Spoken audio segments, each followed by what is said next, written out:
ഇനി നമ്മൾ വീണ്ടും തെരഞ്ഞെടുപ്പ് വാർത്തകളിലേക്കാണ് കടക്കുന്നത്. പ്രത്യേകിച്ച് ഈ തെരഞ്ഞെടുപ്പിന് ശേഷം ആര് അധികാരത്തിൽ വരും എന്ന കണക്കുകൂട്ടലിൽ ആണ് എല്ലാ മുന്നണികളിലും. UDF-ഉം LDF-ഉം NDA-യും ഒക്കെ ഈ തെരഞ്ഞെടുപ്പിന് ശേഷം വലിയ പ്രതീക്ഷയാണ് പുലർത്തുന്നത്. അതിൽ തന്നെ UDF-നെ സംബന്ധിച്ചിടത്തോളം UDF അധികാരത്തിലേക്ക് തിരികെ എത്തും. 10 വർഷം പ്രതിപക്ഷത്തിൽ ഇരുന്നതിന് ശേഷം പ്രതിപക്ഷത്ത് നിന്ന് ഭരണപക്ഷത്തേക്ക് തങ്ങൾ എത്തും എന്ന ഉറച്ച ആത്മവിശ്വാസത്തോടു കൂടിയാണ് ഇപ്പോൾ UDF മുന്നോട്ട് പോകുന്നത്. അങ്ങനെയെങ്കിൽ തീർച്ചയായും നമുക്കറിയാം UDF-ന്റെ ഘടകകക്ഷികൾക്ക് ഉൾപ്പെടെ ആർക്കൊക്കെ മന്ത്രിസ്ഥാനം ലഭിക്കും എന്നത് സംബന്ധിച്ച ചർച്ചകളൊക്കെ ഏറെ സജീവമാകുന്ന ഒരു സാഹചര്യത്തിലേക്കാണ് കടക്കാൻ പോകുന്നത്.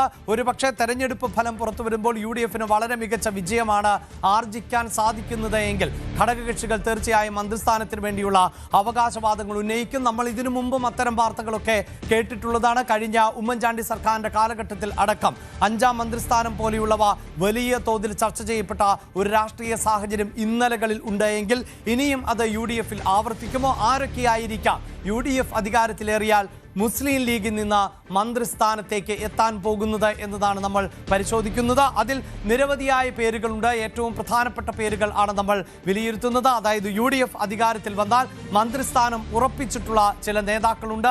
അതിലേറ്റവും പ്രധാനപ്പെട്ടത് PK കുഞ്ഞാലിക്കുട്ടി തന്നെയാണ്. അദ്ദേഹം മുൻ മന്ത്രിയായിരുന്നു, MP ആയിരുന്നു. PK ബഷീർ നേരത്തെയും MLA ആയിട്ടുള്ള മുസ്ലിം ലീഗിന്റെ ഏറ്റവും കരുത്തനായ നേതാവാണ്.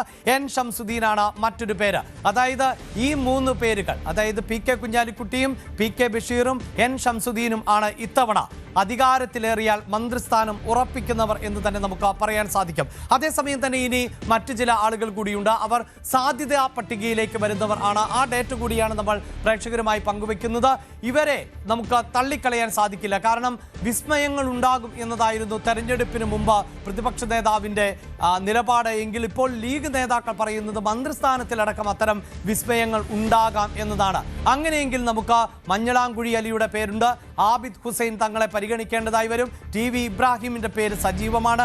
KM ഷാജി ഉൾപ്പെടെയുള്ളവരുടെ പേരുകളും നമുക്ക് ഉയർന്നു കേൾക്കാൻ സാധിക്കുന്ന രാഷ്ട്രീയ പശ്ചാത്തലം ആണ് ഉള്ളത്. ഈ വാർത്തയുടെ വിശദാംശങ്ങളിലേക്കാണ് നമ്മൾ കടക്കുന്നത്. അവിടെ CV അനുമോദാണ് ഈ വാർത്തയുടെ വിശദാംശങ്ങളുമായി ചേരുന്നത്.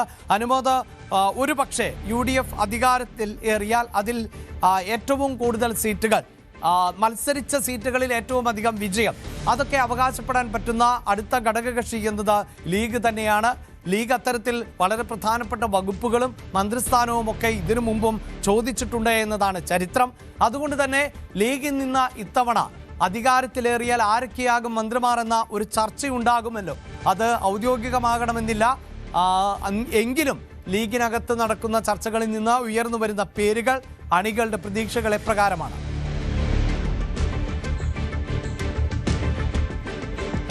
അഭിലാഷ്, നമ്മളൊരു പ്രോബബിലിറ്റിയാണ് ചർച്ച ചെയ്യുന്നത്. യാഥാർത്ഥ്യത്തിലേക്ക് എത്താൻ പോകുന്ന ഒരു കാര്യം, അങ്ങനെ ഉണ്ടായാൽ സാധ്യതകളാണ് നമ്മൾ പരിശോധിക്കുന്നത്. സ്വാഭാവികമായിട്ടും മുസ്ലിം ലീഗ് UDF അധികാരത്തിലേറുമെന്ന ആത്മവിശ്വാസത്തിലാണ്. മാത്രമല്ല ഇത്തവണ ഏറ്റവും വലിയ സ്ട്രൈക്ക് റേറ്റ് മുസ്ലിം ലീഗിനാകുമെന്നൊരു ആത്മവിശ്വാസം അവർക്ക്. 20-ലേറെ സീറ്റുകളെന്നാണ് അവർ കണക്കാക്കുന്നത്. 2011 ഇതിനു മുമ്പ് 20 സീറ്റ് അവർക്ക് ലഭിച്ചത്.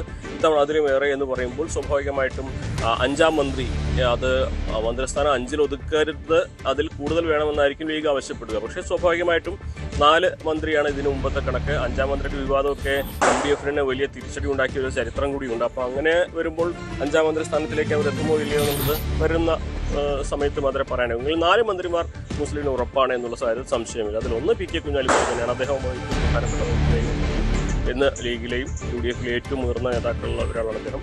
കുഞ്ഞാലിക്കുട്ടിയെ ഏത് സാഹചര്യത്തിൽ മന്ത്രിയാകുന്ന കാര്യത്തിൽ മറ്റൊരു പേര് വരുന്നത് PK ബഷീറിൻ്റെതാണ്. അദ്ദേഹവും 4ാം തവണയാണ് മത്സരിക്കുന്നത്. ഇത്തവണ അദ്ദേഹത്തിൻ്റെ മികവ് മുസ്ലിം ലീഗ് പല ലക്ഷ്യങ്ങളിൽ അദ്ദേഹത്തെ ഏൽപ്പിച്ച പല കാര്യങ്ങളും അദ്ദേഹം പൂർത്തീകരിച്ച് കാണിച്ചിട്ടുണ്ട്. വയനാട് പുനരധിവാസമൊക്കെ അദ്ദേഹത്തിൻ്റെ ചുമതലയിലായിരുന്നു ലീഗ് പൂർത്തീകരിച്ചത്. അപ്പോൾ അദ്ദേഹത്തിൻ്റെ ഒരു പേര് ഇത്തവണ വലിയ പ്രതീക്ഷയോടെ തന്നെയാണ് അണികളും ഒക്കെ ചർച്ച ചെയ്യുന്നത്. PK ബഷീർ എന്നത് അദ്ദേഹത്തിൻ്റെ ഈ ഒരു തുടർച്ചയായി 4ാം തവണ എത്തുന്നു. മാത്രമല്ല ലീഗിൽ ഒരു മുതിർന്ന നേതാക്കളുടെ ഒരാളായിട്ട് അദ്ദേഹം മാറുകയും ചെയ്യുന്നു. പിന്നീട് ഒന്ന് എം ഷംസുദ്ദീൻ, അദ്ദേഹം 4ാം തവണയാണ് മത്സരിക്കുന്നത്. അദ്ദേഹം പ്രതിനിധീകരിക്കുന്ന പാലക്കാട് നിന്നാകുമ്പോൾ സ്വാഭാവികമായിട്ടും പാലക്കാട് ജില്ലയ്ക്ക് ഒരു മന്ത്രി എന്ന തരത്തിൽ അദ്ദേഹത്തിൻ്റെ പേര് ഒഴിവാക്കാൻ കഴിയാത്ത സാഹചര്യം ഉണ്ടാകും. അതുകൊണ്ട് തന്നെ അദ്ദേഹത്തിനും മന്ത്രിസ്ഥാനത്തിന് ഏറെ സാധ്യതയുണ്ട്. ഇനിയുള്ളത് നേരത്തെ അഭിലാഷ് സൂചിപ്പിച്ച പോലെ സാധ്യതകളാണ്. 4 മന്ത്രിമാരിൽ 3 പേരുടെ പേര് ഇപ്പോൾ തന്നെ ഏകദേശം ചർച്ച ചെയ്യും. ഇനി വലിയൊരു വെല്ലുവിളി വരുന്നത് മറ്റ് ജില്ലകളിൽ നിന്നുള്ള നേതാക്കളെ മന്ത്രിമാരാക്കേണ്ടി വരുമ്പോൾ കാസർഗോഡും കോഴിക്കോടും ഒക്കെ പരിഗണിക്കേണ്ടതായിട്ട് വരും. അതേപോലെ എറണാകുളവും ഇവിടെയൊക്കെ വിജയിക്കുകയാണെങ്കിൽ സ്വാഭാവികമായിട്ടും വലിയൊരു പട്ടിക തന്നെ കിടക്കുന്നുണ്ട്. മലപ്പുറം ജില്ലയിൽ നിന്നാണെങ്കിൽ ആബിദ് ഹുസൈൻ തങ്ങളും TB ഇബ്രാഹിം ഒക്കെ മുതിർന്ന നേതാക്കളാണ്. അവരൊക്കെ 3ാം തവണയാണ് സഭയിലേക്ക് എത്തുന്നത്. സ്വാഭാവികമായിട്ടും അവർക്കൊക്കെ ഒരു അതിൻ്റെ ഒരു ക്ലെയിം അവകാശപ്പെടാൻ കഴിയും. അതേപോലെ തന്നെ മണ്ഡലം മാറിയെത്തിയ KM ഷാജി, അദ്ദേഹം കാസർഗോഡായിരുന്നു മത്സരിക്കാൻ ആദ്യം ശ്രമിച്ചിരുന്നത്. അതിന് പല ഉദ്ദേശങ്ങളുണ്ടായിരുന്നു. കാസർഗോഡ് നിന്ന് ജയിക്കുമ്പോൾ സ്വാഭാവികമായിട്ടും കാസർഗോഡിൻ്റെ ഒരു മന്ത്രിസ്ഥാനം എന്ന ക്ലെയിം വരികയാണെങ്കിൽ അവിടേക്ക് അദ്ദേഹത്തിന് ഒരു പരിഗണന സ്വാഭാവികമായിട്ടും ലഭിക്കും. അങ്ങനെ കാസർഗോഡ് നിന്ന് ജയിച്ചാൽ കാസർഗോഡിനെ മന്ത്രിയാകാൻ കഴിയുന്ന ഒരു സാധ്യത അദ്ദേഹത്തിന് മുമ്പിലുണ്ടായിരുന്നു. പക്ഷേ മലപ്പുറത്തേക്ക് എത്തുമ്പോൾ സ്വാഭാവികമായിട്ടും മലപ്പുറത്ത് നിലവിൽ തന്നെ ലീഗിൻ്റെ MLA-മാർ എല്ലാ മണ്ഡലവും ജയിക്കുന്ന ലീഗ് പ്രതീക്ഷിക്കുന്നു. അപ്പോൾ KM ഷാജിക്ക് മലപ്പുറത്തു നിന്ന് തന്നെ ഒരു മന്ത്രിയാകാൻ കഴിയുമോ എന്ന ചോദ്യം, അതും ഒരു ലീഗിന് മുൻപിലെ ഒരു പ്രശ്നമായിട്ട് വരാൻ പോവുകയാണ്. കാരണം ഒരു ജില്ലയ്ക്ക് ഓരോ ജില്ലയിൽ നിന്നും അവിടെ നിന്നുള്ള പ്രതിനിധികളെ മന്ത്രിമാരാക്കേണ്ട സാഹചര്യം ഉണ്ടാകും. ഓരോ ജില്ലയുടെയും കണക്ക് വെച്ച് നോക്കുമ്പോൾ സ്വാഭാവികമായിട്ടും KM ഷാജി കാസർഗോഡ് നിന്നാണെങ്കിൽ അവർക്ക് മന്ത്രിസ്ഥാനം ഉറപ്പായിരുന്നു. അപ്പോൾ വേങ്ങരയിലേക്ക് മാറിയതോടെ എന്തായിരിക്കുമെന്നുള്ളത് ഉയരുന്ന ഒരു ചോദ്യമാണ്. അതോടൊപ്പം തന്നെ എറണാകുളത്തു നിന്നും കോഴിക്കോട് നിന്നും അദ്ദേഹത്തിന് ഈ പറയുന്ന നേതാക്കൾ ആരെങ്കിലും ജയിച്ചാൽ അവർ മന്ത്രിയാക്കേണ്ട സാഹചര്യമുണ്ട്. അവിടെ വാറക്കിൽ അബ്ദുളുണ്ട്, യുവ നേതാക്കളായി PK ഫിറോസ് ഉണ്ട്. അപ്പോൾ PK ഫിറോസൊക്കെ ആദ്യമായിട്ടാണ് മത്സരിക്കുന്നത് തന്നെ. അദ്ദേഹത്തെയൊക്കെ ആദ്യ തവണ തന്നെ ജയിച്ച് കയറിയാൽ UDF അധികാരത്തിൽ വന്നാൽ മന്ത്രിയാകാനുള്ള സാധ്യതകൾ തള്ളിക്കളയാനാകില്ല. കാരണം കോഴിക്കോട് ഏറ്റവും പ്രമുഖനായിട്ടുള്ള ഒരു നേതാവായിട്ടായിരിക്കും അദ്ദേഹം സഭയിലെത്തുക. അങ്ങനെ മന്ത്രിസ്ഥാനത്തേക്ക് അവരുടെ പരിചയത്തിനപ്പുറം മറ്റ് പല ഘടകങ്ങളും പരിഗണിക്കേണ്ടതായിട്ട് വരും. അത് പ്രാദേശികമായിട്ടുള്ള, അതായത് ഓരോ ജില്ലയുടെ സാഹചര്യം, അങ്ങനെ ഒട്ടനവധി കണക്കുകൾ, ഒട്ടനവധി തലങ്ങൾ ഈ ഒരു മന്ത്രിസ്ഥാനത്തിന് മുൻപ് അല്ലെങ്കിൽ പരിശോധിക്കേണ്ടതായിട്ട് വരും എന്ന കാര്യത്തിൽ സംശയമില്ല. അങ്ങനെ വരുമ്പോൾ നമുക്ക് ഒരിക്കലും പ്രതീക്ഷിക്കാത്ത പല പേരുകളും എപ്പോൾ വേണമെങ്കിലും ഉയർന്നു വരാനുള്ള സാധ്യതയും തള്ളിക്കളയാനാകില്ല. അഭിലാഷ്, തീർച്ചയായും അവിടെ അനുമോദം, നമുക്കറിയാമല്ലോ ഈ തെരഞ്ഞെടുപ്പ് സ്ഥാനാർത്ഥി നിർണയവുമായി ബന്ധപ്പെട്ട ചർച്ചകൾ ആരംഭിച്ചപ്പോൾ തന്നെ UDF-ന്റെ ഒരു പൊതുചിത്രം പരിശോധിച്ചാൽ അതിൽ ഏറ്റവും കൂടുതൽ സമയമെടുത്തതോ അല്ലെങ്കിൽ ചർച്ചകളിൽ നിറഞ്ഞു നിന്നതോ കോൺഗ്രസ് ആയിരുന്നു. ഒരു പക്ഷേ കോൺഗ്രസ് വളരെ പെട്ടെന്ന് സ്ഥാനാർത്ഥികളെ നിശ്ചയിക്കും എന്ന് നമ്മൾ പ്രതീക്ഷിച്ചതാണെങ്കിലും തെരഞ്ഞെടുപ്പ് തീയതി പ്രഖ്യാപിച്ചതിന് ശേഷം നടന്ന ചില സംഭവവികാസങ്ങൾ, പ്രത്യേകിച്ച് കണ്ണൂരിൽ നിന്ന് K. സുധാകരനെ പോലെയുള്ളവർ സ്ഥാനാർത്ഥി മോഹവുമായി രംഗത്തെത്തിയിരുന്നു.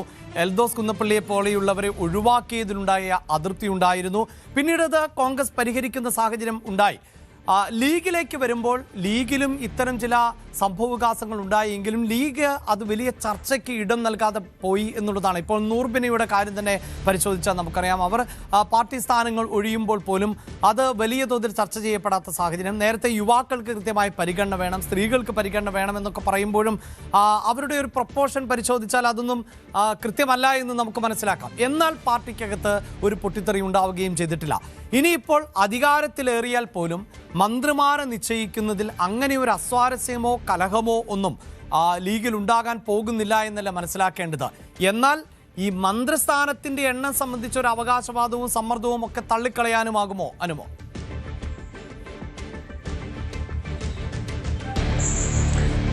ലീഗിലെ സംഭവങ്ങളൊക്കെ പാണക്കാട് സാദിഖലി ക്ഷേത്രങ്ങളുടെ തീരുമാനത്തിൽ എല്ലാം അവസാനിക്കുന്നു എന്നുള്ളതാണ് അതിൻ്റെ ഒരു രീതിയും അതിൻ്റെ ഒരു ശൈലിയും. ഇപ്പോൾ വിവാദങ്ങൾ ഉണ്ടാകും, പ്രശ്നങ്ങൾ ഉണ്ടാകും. പക്ഷേ പാണക്കാട് എന്നൊരു തീരുമാനമെടുത്താൽ അതാണ് പാർട്ടി തീരുമാനമെന്ന് അംഗീകരിക്കുന്ന തരത്തിലേക്ക് സാഹചര്യങ്ങൾ മാറും. പക്ഷേ ഇവിടെ നമ്മൾ നേരത്തെ സൂചിപ്പിച്ചതുപോലെ ഈ 5ാം മന്ത്രിസ്ഥാനം എന്നതിനപ്പുറം 4 മന്ത്രിമാരെ മാത്രമാണ് ലഭിക്കുന്നതെങ്കിൽ പല തർക്കങ്ങളും ഉടലെടുക്കും. ഞാൻ നേരത്തെ സൂചിപ്പിച്ച പല പേരുകളും സീനിയോറിറ്റി കണക്കനുസരിച്ച് ഈ മന്ത്രിസ്ഥാനത്തിന് അവകാശം ഉന്നയിച്ചു വരും. അതോടൊപ്പം തന്നെ പ്രാദേശികമായിട്ടുള്ള അവകാശങ്ങൾ കാസർഗോഡ് ജില്ലയിൽ നിന്നും കോഴിക്കോട് ജില്ലയിൽ നിന്നും പാലക്കാട് നിന്നും എറണാകുളത്തു നിന്നും ഒക്കെ ഉന്നയിക്കാനുള്ള ഒരു സാധ്യതയുണ്ട്. അങ്ങനെ വരുമ്പോൾ പ്രതീക്ഷിക്കാത്ത പല പേരുകളും ചിലപ്പോൾ താരതമ്യേന സീനിയോറിറ്റി ഇല്ലാത്ത നേതാക്കൾ വരെ മന്ത്രിമാരാകാനുള്ള സാധ്യത തള്ളിക്കളയാനാകില്ല. ഇനി മറ്റൊരു കാര്യം കൂടി പരിശോധിച്ചാൽ പ്രവർത്തന മികവിന്റെ അടിസ്ഥാനത്തിലാണ് ഇത്തവണ MLA-മാരെ വീണ്ടും മത്സരിക്കാൻ സാദിഖ് അലി ശിഹാബ് തങ്ങൾ തീരുമാനിച്ചിട്ടുള്ളത്. അതായത് ഓരോ MLA-മാരുടെ പ്രവർത്തനത്തെ കൃത്യമായി മണ്ഡലത്തിൽ വിലയിരുത്തി അവർക്ക് റാങ്കിങ് വരെ കൊടുത്തിട്ടാണ് അദ്ദേഹം ഇത്തവണ ഈ സ്ഥാനാർത്ഥി പട്ടിക തയ്യാറാക്കിയിട്ടുള്ളത്. അതായത് ഓരോ MLA-മാരുടെ പ്രവർത്തന മികവ് കൃത്യമായി ലീഗ് അളന്നിട്ടുണ്ട് എന്നുള്ളത്. അങ്ങനെ അളന്ന പട്ടികയിൽ മികവാർന്ന ഒരാളുണ്ടെങ്കിൽ അയാൾ ചിലപ്പോൾ ആ റാങ്കിങ്ങിൽ ഒന്നാമതാണോ, പക്ഷേ ഈ പ്രവർത്തന പരിചയത്തിൽ താഴെയാണെങ്കിൽ പോലും അദ്ദേഹത്തിന് അവസരമുണ്ടാകാം. പല പേരുകളുണ്ടായിരിക്കും. എങ്കിൽ പോലും സീനിയോറിറ്റിക്ക് അപ്പുറം ഓരോരുത്തരുടെയും പ്രവർത്തന മികവ് കൃത്യമായി ലീഗ് ഈ സ്ഥാനാർത്ഥി നിർണയ സമയത്ത് അളന്നതാണ്. അതും ഈ ഒരു മന്ത്രിസ്ഥാനത്തേക്ക് പരിഗണിക്കുന്നതിൽ പ്രധാനപ്പെട്ട ഒന്നായിട്ട് ഉയർന്നു വരാനുള്ള സാധ്യതയും നമുക്ക് തള്ളിക്കളയാനാകില്ല.